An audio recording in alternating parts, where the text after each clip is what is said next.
video kita kali ini kita akan berbagi pengalaman tentang manfaat dan resiko cacing sutra yang memang sering digunakan petani sebagai pakan utama dalam usaha budidaya peternakan maupun perikanan.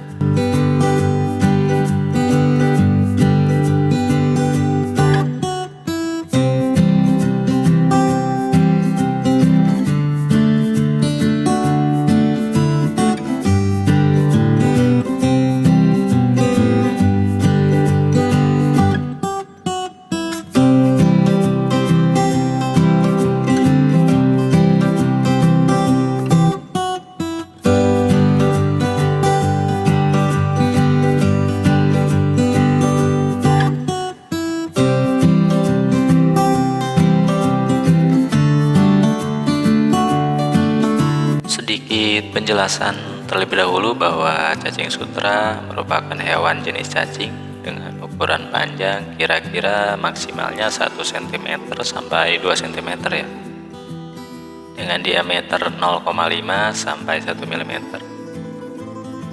Hewan ini hidup secara alami di perairan yang kotor seperti misalnya di got, comberan maupun kolam-kolam pembuangan yang umumnya berair tenang dan nampak jernih ya.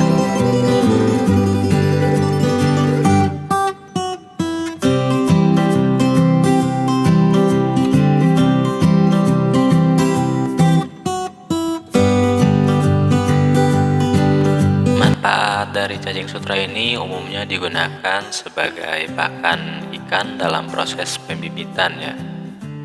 Biasanya untuk anakan ikan yang baru menetas. Karena ukuran cacing sutra sangat pas, karena ukurannya memang kecil, pas untuk bukaan mulut anak ikan.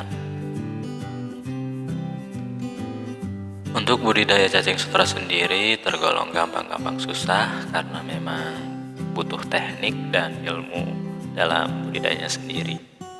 Soalnya dalam perkembangbiakannya pada kolam dangkal biasanya dengan debit air yang harus terus bergerak mengalir ya.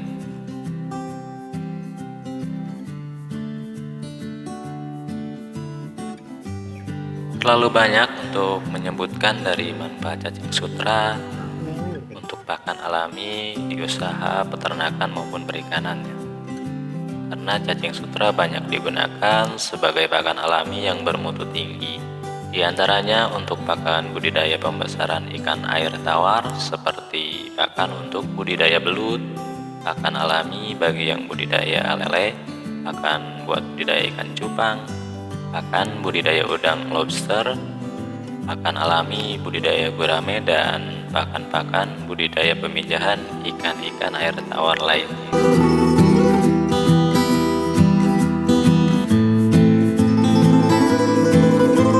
Di bidang peternakan tidak kalah manfaatnya bahwa cacing sutra sendiri sangat bermanfaat untuk campuran pakan budidaya. Antara lain campuran pakan alami untuk budidaya ayam petelur dan juga ayam pedaging.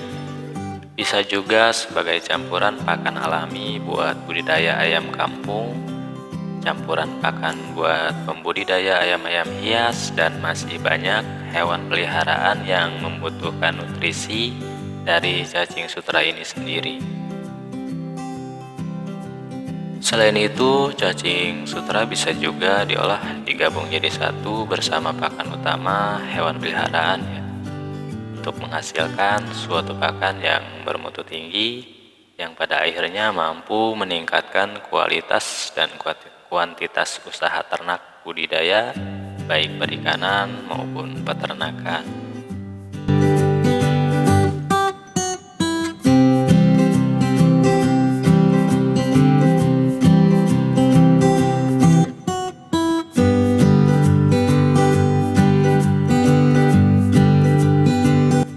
Untuk kelebihan dari cacing sutra ataupun bisa disebut sebagai cacing rambut maupun tubi pek ya, memiliki kandungan protein dan lemak yang memang sangat tinggi. Kandungan protein cacing sutra ini berkisar antara 40% sampai 60% ya. Sedangkan kandungan lemaknya berkisar antara 13% sampai 21%. Protein sangat dibutuhkan oleh ikan dalam membentuk dan memperbaiki jaringan dalam tubuh ikan. Untuk protein tinggi dalam makanan juga dapat membantu ikan untuk memproduksi telur ataupun sperma dengan kualitas yang baik, dengan jumlah yang relatif banyak tentunya.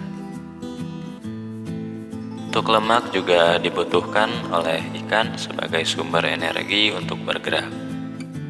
Nah, cacing sutra sendiri juga sangat membantu dalam proses penjinakan ikan,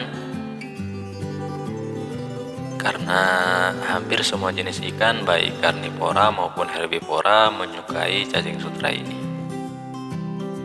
Dan ini bisa membantu dalam tahap pengenalan pakan buatan kepada ikan itu sendiri ya.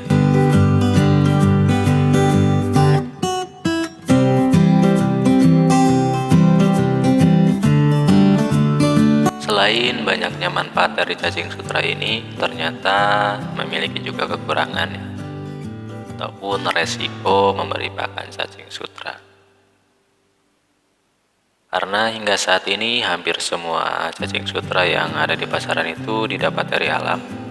Meskipun mungkin banyak pedagang cacing sutra yang memang sengaja ternak ya, tapi kebanyakan itu saya rasa dari alam.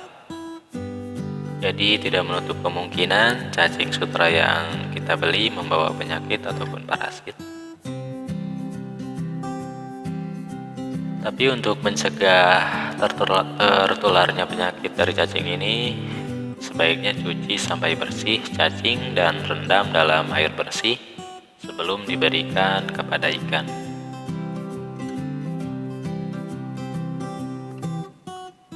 Cacing sutra juga tidak dapat bertahan hidup lama ya apabila kita tidak memberikan perlakuan khusus, dan apabila cacing sutra ini mati maka akan menimbulkan aroma yang sangat tidak sedap tentunya.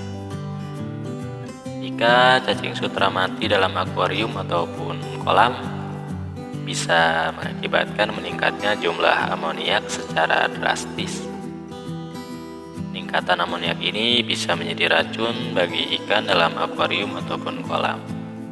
Untuk perlakuan khusus yang kita maksud bisa berupa pemberian aerator atau bahkan wadah penyimpanan dialiri dengan air ya.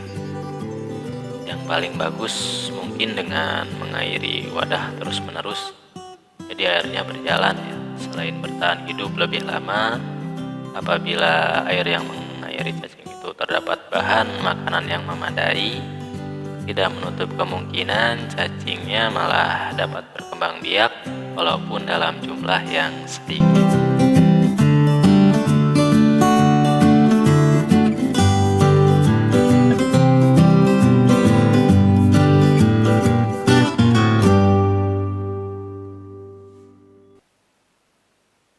Untuk solusinya mungkin dalam pemberian pakan lebih baik memberikan makannya dalam jumlah sedikit tapi sering ya, daripada banyak tapi tidak habis. Ditakutkan nanti cacing sutranya mati dan malah menjadi racun bagi ikannya, terutama untuk ikan yang masih kecil atau bibit-bibit ikan yang biasa diberi pakan cacing sutra ini. Oke, mungkin itu saja dulu dari kita sebagai bahan pengalaman. Mudah-mudahan bisa bermanfaat buat rekan-rekan di luar sana. Ikuti terus channel kami dengan cara klik tombol like dan subscribe, lalu kemudian bagikan, agar bersama kita selalu bisa berbagi hiburan ilmu dan pengetahuan yang mudah-mudahan bisa bermanfaat buat rekan-rekan di luar sana. Terima kasih sudah menyaksikan video ini dari awal sampai selesai.